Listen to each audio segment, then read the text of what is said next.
Welcome back, everyone, to episode 21 of the Minot Business Podcast, presented by Bennett Creative Media. I am your host, Easton Bennett, and with us today, we have another exciting guest, Sarah Massey. Sarah, how's it going today? It's going pretty good. I'm excited to have you on the show. As always, we just hop right into the questions. So for the people that don't know, what do you do, Sarah? What's your business? I own Guilty Sweets and Charcuterie downtown. Lovely, lovely. So exactly what is Guilty Sweets? Obviously, sweets is in the name. But what do you guys do on the day-to-day? The day-to-day, we bake about 7 different types of items and then multiple flavors of those items every morning at our store. Everything's baked in the store. And then we also do charcuterie. So we actually carve our own boards and everything. Like the wood boards you guys carve? Oh, dang. Yeah. And then we, assemble them and wrap them, give them out whatever we need to do with them. But it started out maybe like 70% dessert, 30% charcuterie, but now we're at like 50-50 now with both of those items. Okay, so some of the desserts then, what do the desserts look like? Because I creeped a little bit on your Facebook and Instagram and stuff, but what do those desserts look like for the people that have never been to Guilty Sweets or don't follow you on Facebook or Instagram? Yeah, well, every day we have our traditional mascarpone shortbread. We have 3 to 4 different kinds of cupcakes. We have French macarons, brownies, cookies, tarts, like pretty much anything you could want. So yeah, you walk in the door and you're like, oh, that'll be my dad's favorite. He's diabetic, so he'd go in there and eat everything if he could. He can't, but if he could, he would love to. So danger zone for him. Yeah, exactly. We keep him away from that first staff. When did you start this company? So how long have you been running the business? Well, I started from my house during the pandemic, and then I opened the brick and mortar store in December of 21. Okay. So you did it start as a side hustle then, kind of as a home business, or how did it? It's kind of a bizarre situation. So I was at my old job for 7 years. Okay. And I had kind of like reached my peak there. Mm-hmm. Met with my boss and I was like, I think this is it for us together, And we agreed that I would train the next person. We'd find them or whatever. And this is March 6th of 21. Okay. So last year? No, March 6th of 20. Sorry. Okay. 2 years ago. Yes. And then the pandemic hit full force and we had already hired another girl. And then I didn't have a job. So I just was like, oh, I have to do this. Yeah. Like I have to really do this. So that's what happened. So were you nervous at that point? What was going through your mind when you're like, I have no job. I just quit. Yeah. And now there's this like disease. Homelessness for sure. Probably. Yeah. No, I guess I just thought I sold my house. I had a little bit of money. Okay. To be homeless with, I guess. And so I just thought, okay, I'm going to just take every 8 hours of my day every day and bake until it starts to look good. And then luckily I graduated with this girl who's like a very talented photographer, Corey Garber, shout out. I've worked with Corey before. Yeah. I think I did one wedding with her. She's awesome. She's incredible. Yeah. And so she came out to where I was baking out of and she took pictures of everything and made it look really good. And then I just reached like all of my like resources with people who maybe knew a lot of people or I have a large family and I just kept posting and, begging people to try stuff. And here we are. Yeah. So did you have any baking experience before that? Or did you just kind of dive in like, all right, let's figure this out? No, I mean, I would bake, between my 2 best friends, they have 8 children. Okay. That's just too many. But so I would like bake for fun, I guess, like their birthday cakes and stuff. Okay. And I got the hang of that like pretty quickly. And then I thought, all right, we can't just do cakes. Like, you're not going to make a living off of just cakes. Yeah. So then I just tried to keep doing more different items. So when did you have the itch to go into the food industry? When you were in your previous job, was it always like, hey, I want to do something baking? Absolutely not. Were you always business minded, or is it like, where can I go? I thought like maybe, I guess I really liked my old job. It was more like administrative, like business management stuff. And I thought I could just maybe do something in that realm, but just at a higher level. Okay.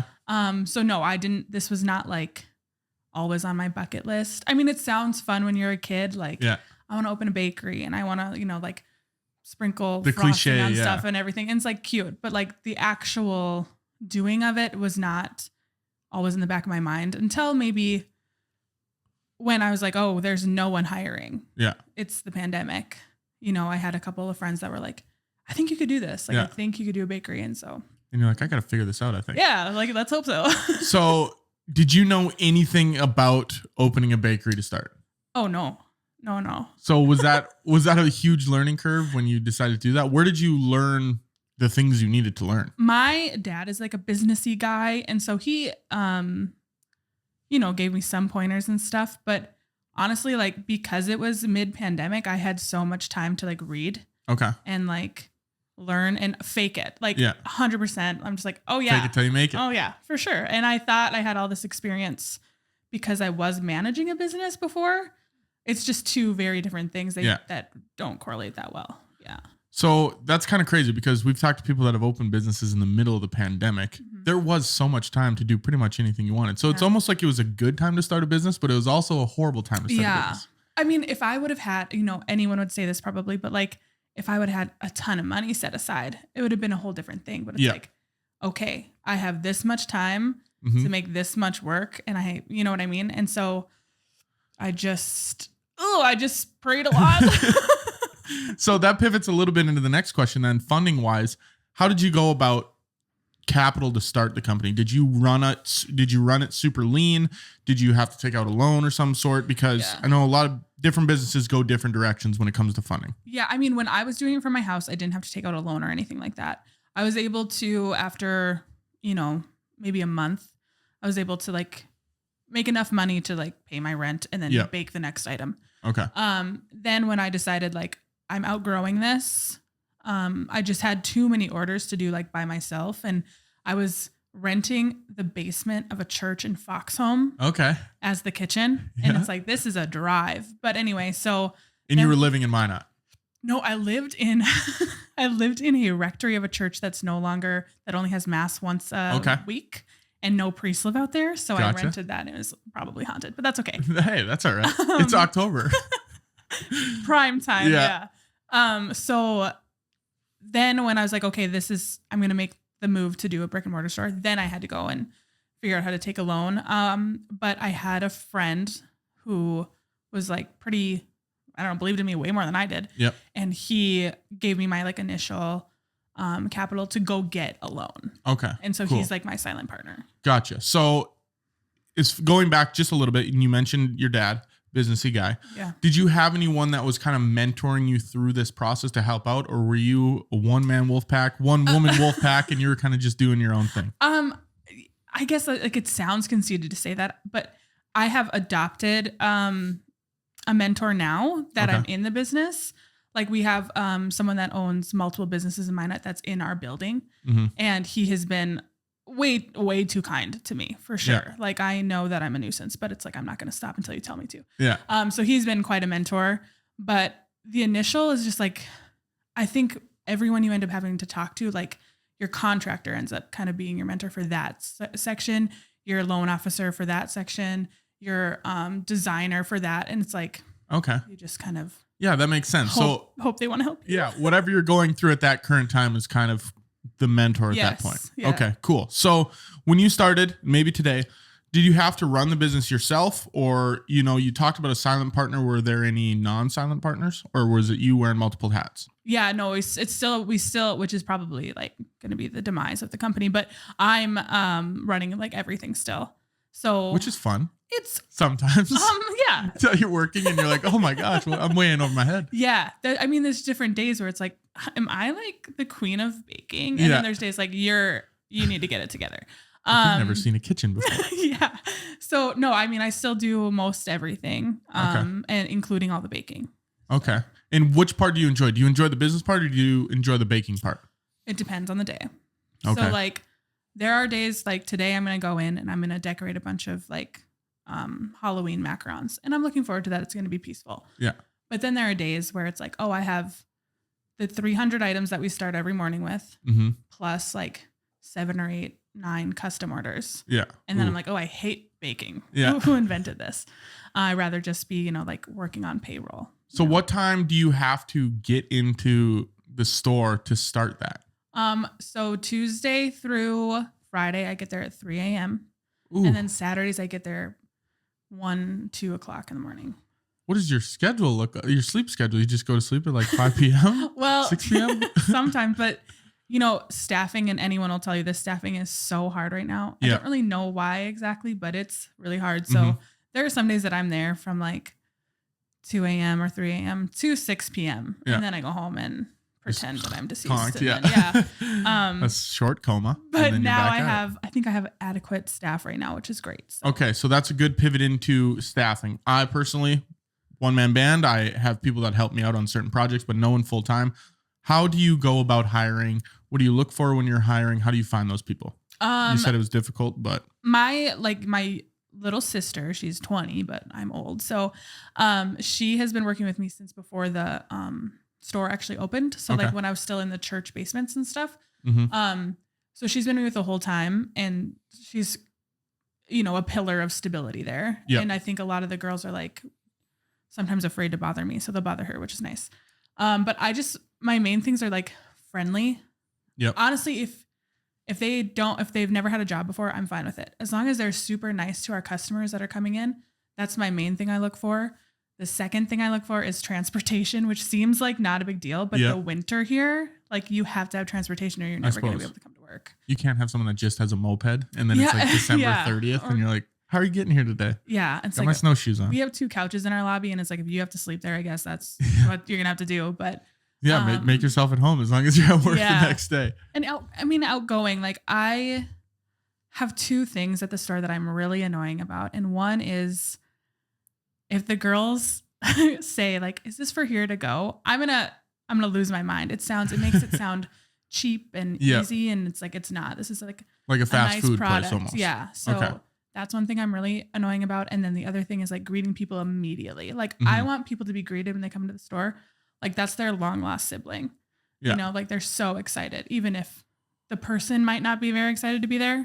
But I want our girls to feel like, thank gosh you're here. And I think that's super important when you enter business. And I went into a business here in town yesterday. I won't name the business or the industry, but didn't get greeted at the door. I kind of stood there. I didn't know what to do.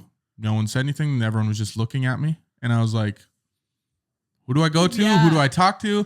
And it kind of threw me for a loop in the beginning. So that's, now that you say that, it really brings up, it's like you have to be welcoming and inviting, even if you're not excited that day. Some days you go to work and you're like, God, this sucks. I don't want to be here. Yeah. But, people say if you just smile, it makes you happy. Something like that, right? Yeah. I mean, I don't know. I think there's like a lot of laughter amongst my staff. And I think we try to keep it pretty like up and peppy at the store. But sometimes there's no avoiding that. And sometimes I'm the problem, And so as long as they can just like fake it for 30 seconds just to greet somebody, then, we eventually reach that point where everyone's comfortable. Yeah. So when people come into the store, then is it something where you can buy just, hey, maybe I want one piece of cake or I want a whole cake, so people can sit down and eat while they're there, or they can take it to go? How does that I work? prefer when people stay, it's like we built this beautiful lobby that I think kind of stands out in just its aesthetic alone. And so I love when people stay, but yeah, we have hundreds of items in the case every morning that you can just come and grab, like if you want a dozen cupcakes for your office, or it's like, I'm having a terrible day, I'm going to eat this very large chocolate brownie. Yeah. I'm going to sit here and enjoy it and sit on the couch and drink my coffee. Yeah. Yeah. Okay. So that's a cool dynamic that you have both, because I'm sure there are a bunch of different avenues people want to go, whether they want to bring it to the office or just, take a girl on a date there or something like that, right? Yes, highly recommend. We've done speed dating and it was super fun. Really? Yeah. So how did that work? So we just had a sign up online, and then we set up some questions. Okay. And then we set all the men at a different table. And then there were some people that had like same sex attraction. And then we tried to like make that work out too, like so anyone could come if they wanted to. Yep. And we initiated the questions. We had a timer. You got like 90 seconds, and then we rotated them around. And then if 2 people matched, like at the end of the day, they would give us their name. Like, so you gave us Brittany's name. Yep. And if Brittany gave us your name, then we would exchange the contact info so Oh, that that's no one kinda was cool. getting anyone's information that they didn't want to have it. It's like, I really like her. And she's like, well, she thought you were really creepy, man. Yeah. So Yes. you're not getting her information. Yeah. So is that the only event that you've had at the store then, or have you had different events? No, we've had trivia. We've had like a private like date night for Valentine's Day. Okay. We have spooky trivia coming up this Friday. There you go. Halloween. Yeah. So how do you go about planning these events? Is that something you have a chat with your internal team, or you just kind of chilling and you think of it on the spot and you're like, hey, let's do this? I guess like a little bit of both, I would say. I think we're trying to get more interaction throughout the city with different demographics. Yep. I think that people think, oh, there's so many flowers here. Like this is for women only or whatever it is. But we're we're a fun group, so we're trying to get more people in there. And so we have Presley Photography coming to take like spooky photos in our haunted corner. We're having like a costume contest so that it like sits in everyone's like possible entertainment realm. So, and that's good to be broad enough where anyone can come there. Yeah. A lot of people say you need to niche down to find your market, but I think you can find success in both, whether you niche down specifically or it's a broader market. Yeah. So imposter syndrome. Did you suffer from imposter syndrome at all in the beginning? Do you suffer from it? I think sometimes, like if things are going incredibly well for me, I'm like, okay, why? How is this happening to me of all people? And then when things are going poorly, I'm like, okay, this is more correct. Yeah. You're like, here we go. This is right on par. Someone like recognizes me somewhere. I'm like, this is bizarre. I don't like this at all. Like, because normally I stay in the back. Okay. Because I'm just baking the whole time. Mm-hmm. So I only go to the front really if I don't have any staff there. And so for someone to recognize me, I'm like, okay, this is either a really terrible thing or, a nice compliment. You never know. I'm sure it depends on the day. So when you're deciding what products to sell, introducing new products, trying new things, what does that look like? Do you just kind of whip up some flavors and be like, hey, let's try this cake or let's try this macaron? Sometimes, I'll think like specifically last week, I thought I had 3 bomb cupcake flavors.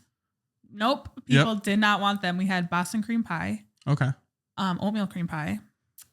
And I don't remember the third one, but I'm like, oh, these are they had oatmeal cream cookies on top. Like, yum. They're filled. They're whipped cream frosting. So good. Absolutely not. We sold like maybe 48 of them in the first day, which is like not great. Yeah. So we switched the flavors the very next day. Okay. Because it's like, well, this is not resonating with people. So let's change it immediately so that no one's, disappointed with our product and that we're not having slow days. Yeah. So that kind of brings in my head, how do you have to adjust with how the market reacts to a product? Because a lot of times in businesses, people will just say, okay, internally, we love it. It's awesome. We're going to put it out there, but they don't adjust for the market saying, hey, this sucks. Yeah. Or this is great. Well, I just have to my business is not about me. Like my business is customer oriented, So there are things that I like. I mean, there are like coconut specifically is like such a divisive topic. I love coconut. People hate coconut so much. So we don't really put that out there, even though I think like what I'm baking with it is incredible. Okay. People might not. And so like, I'm willing to change our flavors every single day if we have to. Yeah. We start out where like Tuesday, Wednesday, Thursday are kind of the same flavors so that, there's some consistency. Mm-hmm. And then Friday and Saturday, we try to add more and more and more to the case. Okay. Or if they're not selling, on Tuesday, because we're not going to resell a product. Yeah. We just switch the flavor the next morning until we figure out like what people like. And so we have like 5 flavors that I could go to all the time that are going to sell, but I don't want us to be the 5 flavor cupcake place. Yeah. I want us to be something new every day. Yeah. Well, it's kind of like crumble cookies. They have something new every week and people look forward to like, oh, what are the flavors this week? Yeah. Yeah.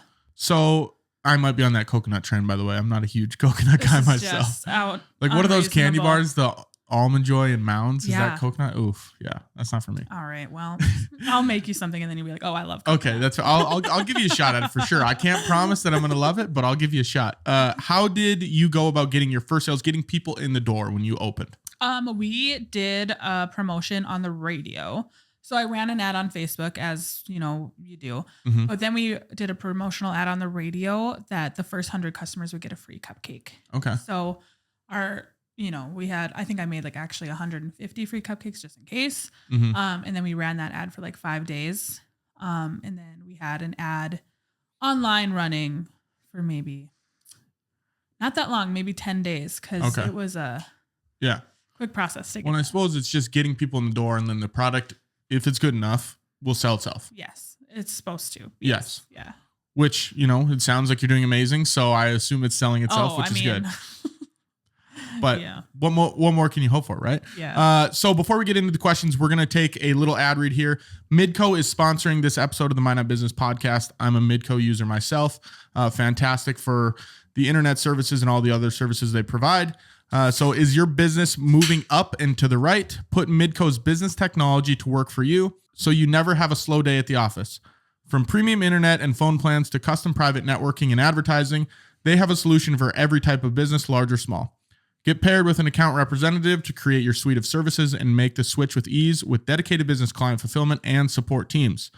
No data caps, flexible contracts with month-to-month or long-term options, built-in DDoS protection, and more.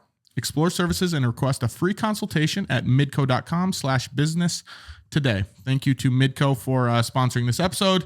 If you guys are looking for some internet or any other services, check out Midco. They are, I use them for my company, and I've had very good service. So check them out. And thank you to Midco for sponsoring this episode. But Sarah, let's get back into the questions. You have a cool location. Mm-hmm. Why do you think it's important to have a cool location? I guess I don't know. I guess there's two. We started out with a different location. And then it fell through at the very last minute. So we were there the plans were to be there, and we held a promise type situation there, for a couple months. Okay. And then they decided against having a small business there, which is fine. Mm-hmm.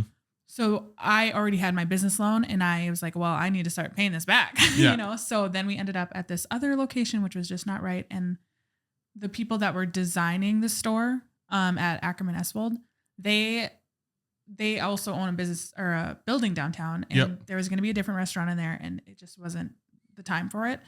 So we were able to get in there and design it. It was just, how do I say this?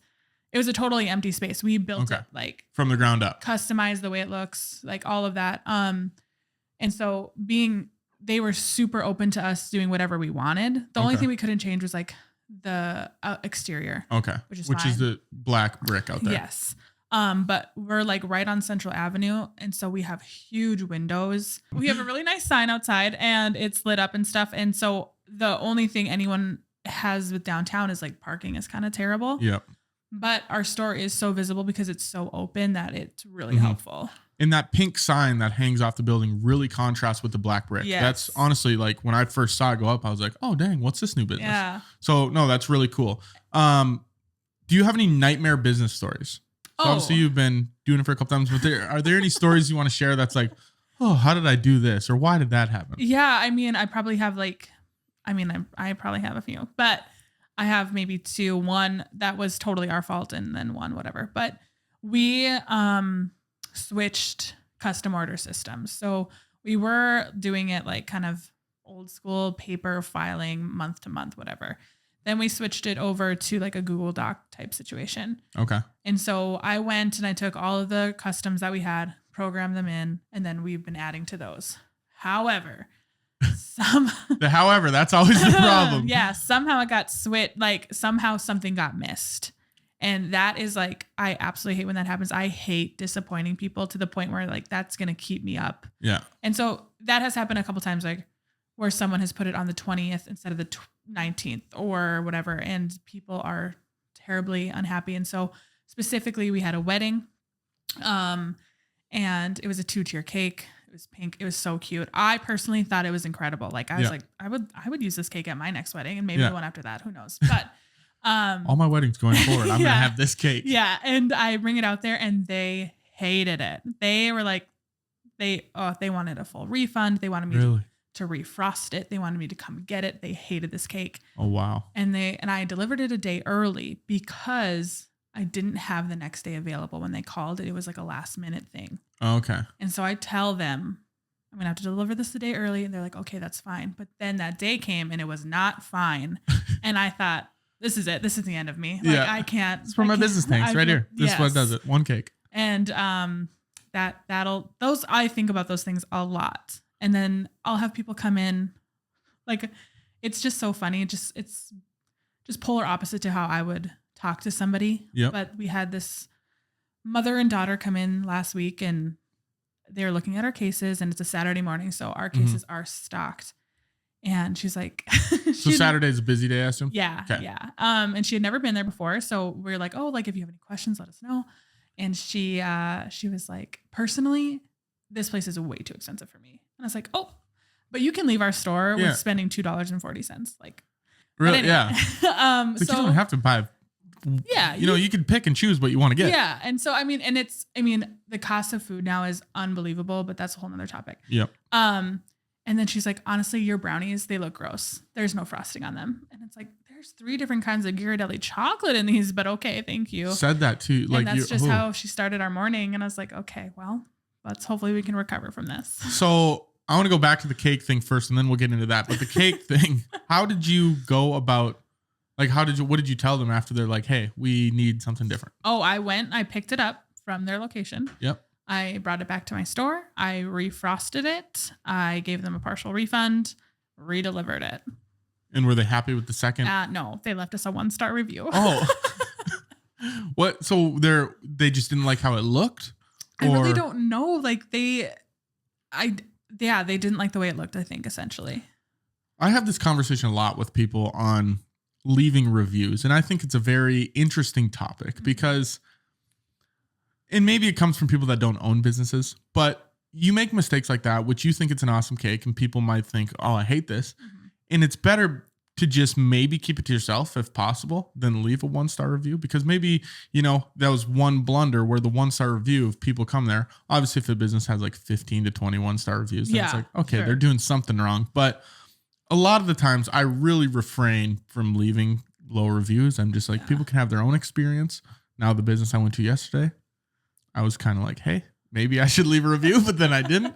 I went to their actually reviews to read some of the reviews, and people were doing my job for me. Okay, they were leaving those reviews. So I'm like, I don't think I need to add on to this. Like people can do their own research. But it is super interesting to see reviews like that. I think like if you want a resolution to the situation that you had to endure, you should contact the business owner or the business in general directly. Yeah. Before you leave a review, give them a chance to like make it right. Correct. And then if you still want to leave your 1-star review afterwards, like that's on you. And that's like, especially that you went out of your way to try to fix it. Yeah. And it still warranted a 1-star review. That's I think they decided in that moment, no matter what I would have done, it's a 1. It's a 1.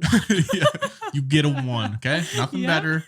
2 out of 10, 1 out of 5. That's all you get. Right. Yeah. But yeah, I mean, I agree. I think if you're about to leave a 1-star review, maybe message the business and say, hey, I wasn't super happy with my service. Is there any way we can make this better? Can we turn that 1 to a 5?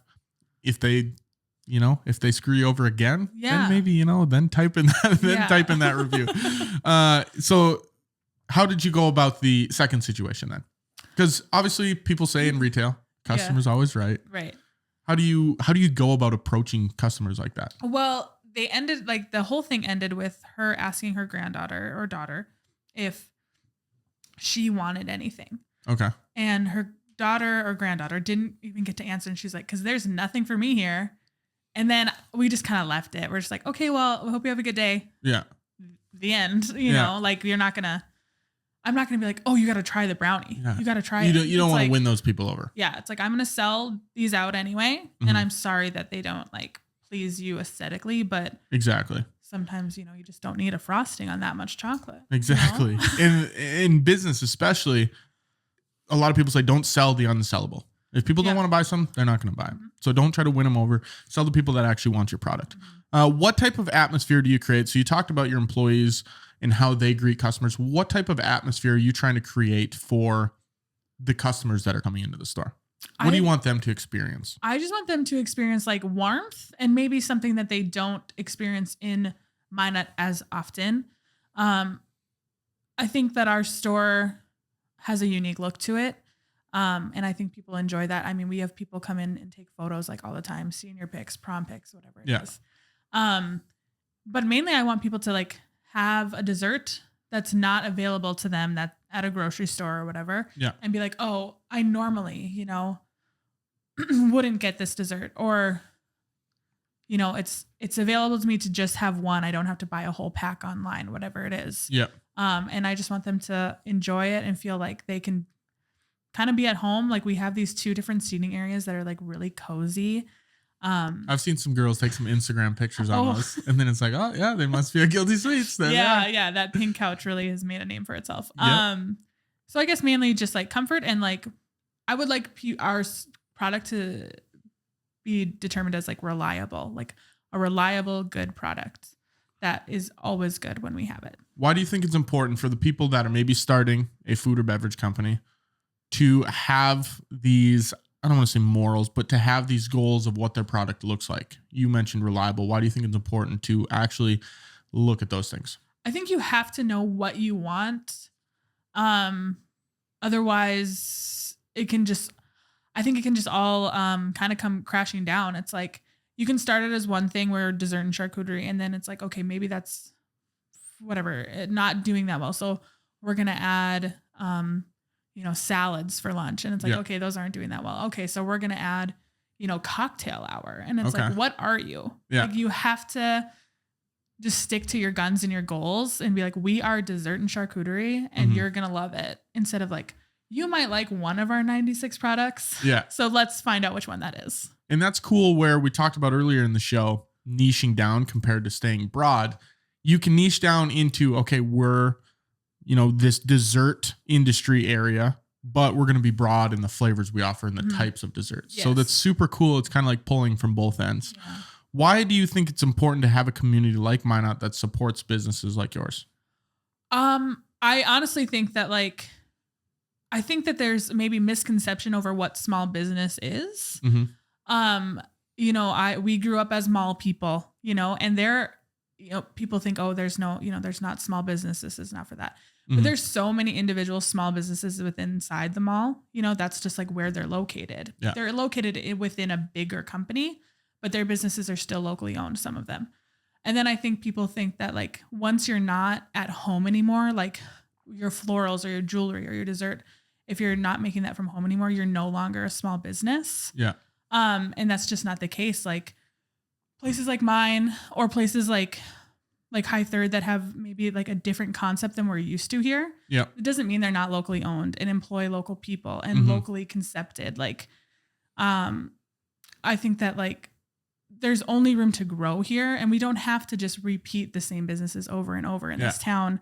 We need to just be a little bit more open to trying new things and making them more frequently seen in Minot. And it's cool to see new concepts, because I know for myself personally, I drive to Fargo and Minneapolis, and you see these cool concepts. So it's like, that'd be cool to have in Minot. Yeah. But I don't know what the definition of small business is, but I think it's something like 0 to a certain number of employees. And it's a high number. I thought it was is it 50 or I thought more? it was 50, somewhere around there. So 0 to 50 employees. And you think about all the businesses, a lot of businesses don't have more than 50 employees. No. And those are small businesses. And even those businesses, you're like, oh, that looks big. Well, it's still a small business. Yes. So only a couple more questions here for you. What type of marketing have you found to be successful, and what type of marketing have you found to be unsuccessful? Oh, well, it's interesting. So we've done very well for ourselves on Facebook with our marketing. Until recently, there's a different algorithm now where businesses have to pay for their posts to be seen. The organic reach is going down. Oof, it's tough. It's so, my best friend, she will like all my posts. She's my best friend. But recently, she went on the other day and there was 20 some posts she had never seen, even though she follows us. Yeah. Because we're not always trying to pay for viewership. Yeah. You don't want to boost every post. Yeah. Cause then it's are you begging for people to come to your store? It's it's kind of a weird concept, but, also I try to donate a lot as much as I can. So we had the Bishop Bryan Gala, we donated their dessert. We've had a lot of fun runs that we've donated to, or whatever that is. I think that's the most wholesome way to get your name out there. Yeah. To just be in the community. But you can't do it for everyone, because then it's okay, I need to make money somehow.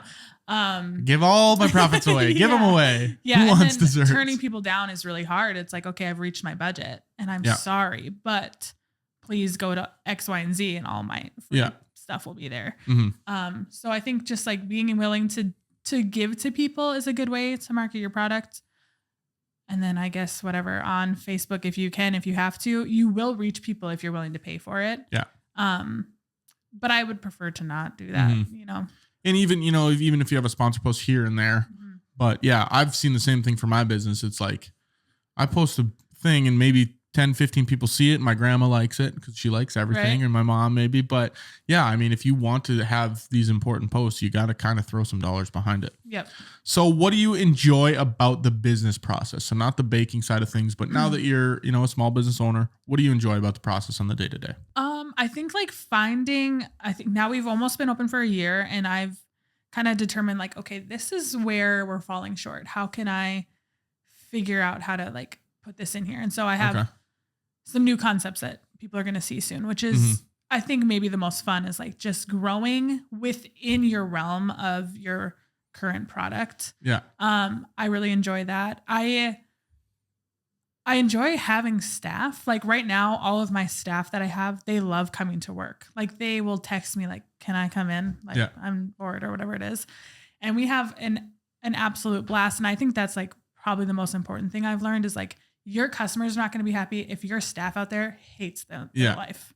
And I think everyone that works with me now really enjoys being there. And so I think people can see that and they kind of want to be part of that and come in. Yeah. And I think that stems from, a good leader. I've only been talking to you for probably 30, 40 minutes, but I think it starts from you and goes out to your staff. And that also goes out to the people that are coming to buy your product, which is awesome. So what would be your Mount Rushmore of business advice? Top 4 pieces of advice to anyone that's looking to start a business. It doesn't have to be any crazy advice. They can be one line, but looking to start a business, whether it be any business or food and beverage specific, what would be your top 4 pieces of advice? Okay. So my first one would be, that old saying where they're like, if you love what you do, you never work a day in your life. Yep. That's absolutely not true. Yeah. No. I love baking. And sometimes this is the worst thing I've ever done in my life. Yep. So like, you can't go into it thinking every single day I'm going to be so happy. Like work is work and it's called work for a reason. So I would say like, definitely just have like a level head about that. Even though whatever you own it, it's your product. It's part of you. That doesn't mean you're going to love it every single day. You might like it less because of that. I don't know. So I think that's always good to keep in the back of your mind. And no, you're not going to please everybody. No matter what, you're going to get those 1-star reviews. You're going to get people who don't understand that like getting product in, getting packaging in, like it's so hard. The supply chain for the food industry is crazy right now. It's unbelievable. Yeah. Like, and it's not the owner's fault. It's not the manager's fault. It's like we put our orders in the same time every single week. And that doesn't mean they're going to have almond flour that I need for my macarons. Yeah. Or my packaging is going to come in late.